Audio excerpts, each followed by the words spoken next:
You print out the pattern, and here is the cutting plan. Here's the material list.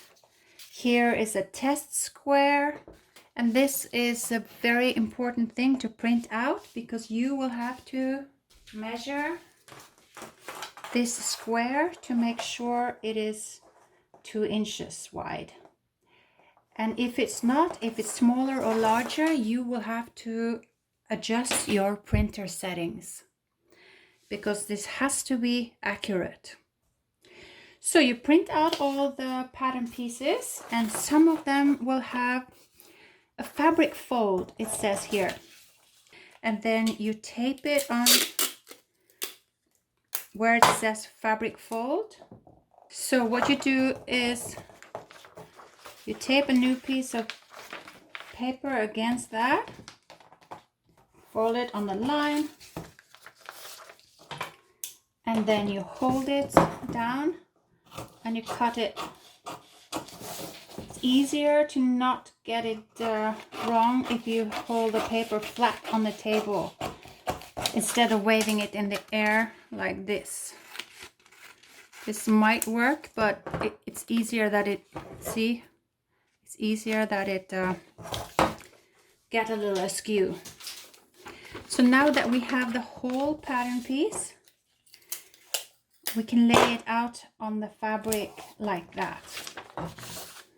That makes it so much easier. This also shows main fabric has a red dot, and that corresponds with the colors on the pattern pieces. Green is accent fabric, yellow is lining. So you see this is lining, this is the main fabric, and this green one here is the accent fabric. And then there's another thing I want to mention. This is the lid. And you see I have glued 14A and 14B together. But I'm making this with vinyl because I want the lid and my accent fabric is vinyl, so I want it to be a little sturdy. Then I'm going to have one piece up and one piece down, and I'm not going to have any seam here. That means I can cut away, and I already did. I cut away the seam allowance on the lid here and not there, because this is where the lid is connected to the bag, and then it goes over to this side or over to the front like that. So remember, if you have cork, vinyl, or even leather, then you will have raw edge here. You will have two pieces together like that, and then you will have to cut the seam allowance. So one of the benefits of having colors like this is that I can now make 3 piles according to the colors. See here, zipper tabs, strap connectors. All the red I can put in one pile. I'll take all the green parts in one pile like this. And then all the parts with yellow, that's the lining. As you see there, I'll put them in a pile. This is the strap, and this has grommets, and this has magnetic snaps. This is a strap that goes over the lid. But one piece has both green and yellow. This means, and this is the gusset. It goes on the outside of the bag, you know, a little longer. It says here, prolong it, so it's 25 inches altogether this way, right? You cut this in both the accent fabric and lining. That's why it has 2 different dots, and that's the only thing that is cut in 2 different fabrics. Okay, so now we can cut all these pieces out. This is the lining in the back lining. You see here is a decor strip that is inside for a zipper inside. So that has yellow and it's number 13. So that says lining back, cut 1 in the lining fabric. So you go down the plan and cut everything. See, some things 2, some things are 4. I have this table with all these little notes, and when I cut the fabric, like this is the binding for the top edge. After I've cut the binding for the top edge, because I'm removing the pattern, and I'm going to clip this to the pieces of fabric, as you will see.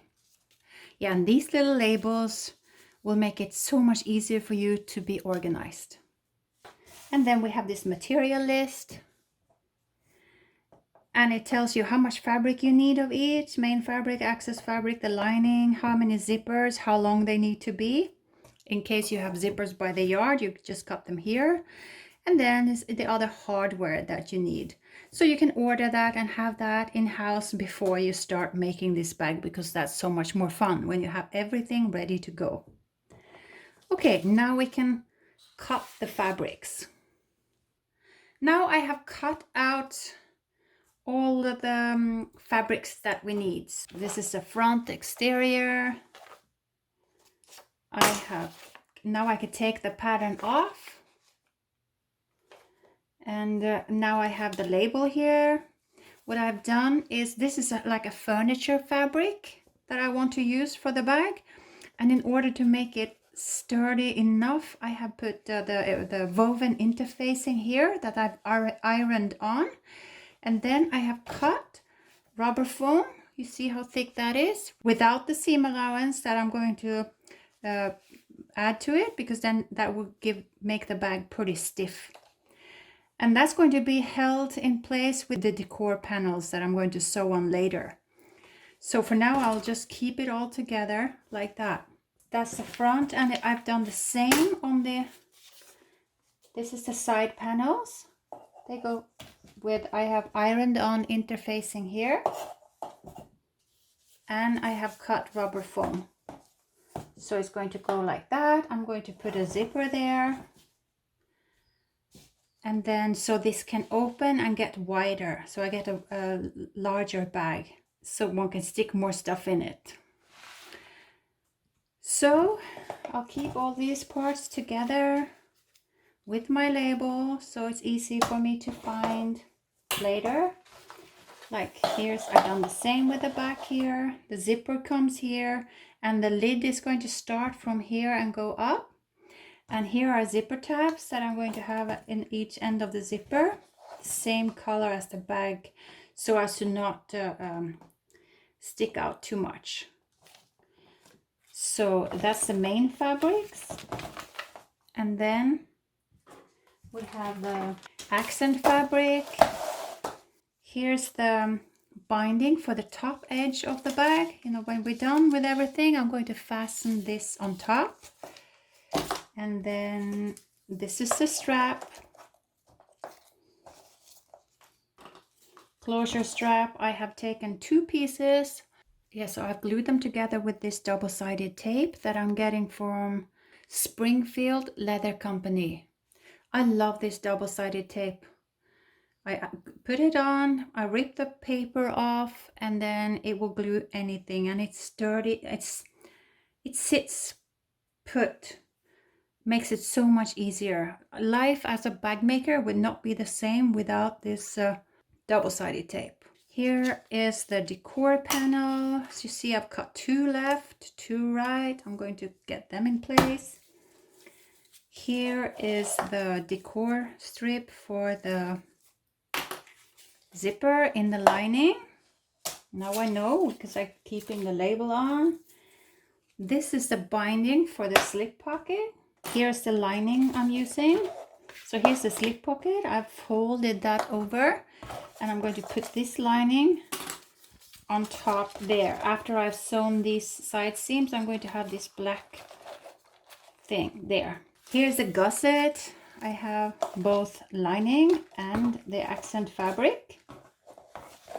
Here's a mark for where the strap connector goes. And this is the strap connector. I'm going to, yeah, this is marked main fabric, but since my main fabric is this furniture fabric, I can't do these rounded edges on furniture fabric. So I made these in the accent fabric because that suits better with the raw edges. Then we have the lid, cut 2 there, cut without seam allowance, but I have kept the seam allowance here. And then we have the lining pieces. This is the inside pocket. This is the exterior pocket. So this is the lining for the back, and that comes with this here, and then the zipper will be in there. And then here is the front, and that looks a little funny, but that's because this has to be wide enough for the zippers to be open. So as you'll see, you can, when you close the zipper, this will fold in a little like this. And when the zippers open, they're going to be this wide. So this is where I'm going to put the slip pocket here on the front. So that is all the pieces cut.